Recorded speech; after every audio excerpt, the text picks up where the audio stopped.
In this lecture, we'll be taking a look at how we can calculate continuous geolocation coordinates. So over here you can see that I've commented out the get current position method that we were earlier using to get the current location. Over here, instead of get current position, we are actually making use of watch position. Now obviously I'm on a desktop machine right now and I won't be moving anywhere, so this watch position will actually return the same value which the get current position was returning.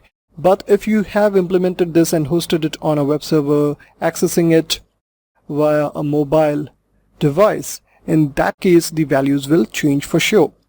Now over here I would like to highlight the third parameter that we are having over here. These set of parameters can also be used with get current position, but they are more meaningful when used with watch position. Now if you are trying to calculate the continuous movement, over here we'll have to have enable high accuracy set to true. When this parameter is set to true, mobile devices takes help of the GPS and they try to calculate the accurate location. The other thing that we have over here as the first parameter is maximum age. Now this is a cache invalidate timeout which is mentioned in milliseconds. So if the timeout is 1 second, that is 1000 milliseconds, the cache will be invalidated and a new request will be made. If I set it over here to a higher value, in that case the time of refresh or duration of the next position being calculated will depend on that value. Other than that, we have timeout over here. Now this is by default set to 5 minutes, which is specified over here in milliseconds.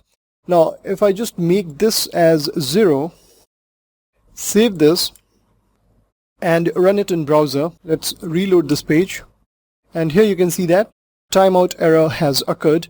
The reason why it has occurred because we have specified the timeout over here as 0.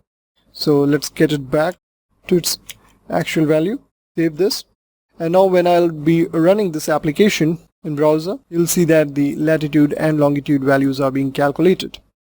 So that's how we calculate or track continuous geolocation API data.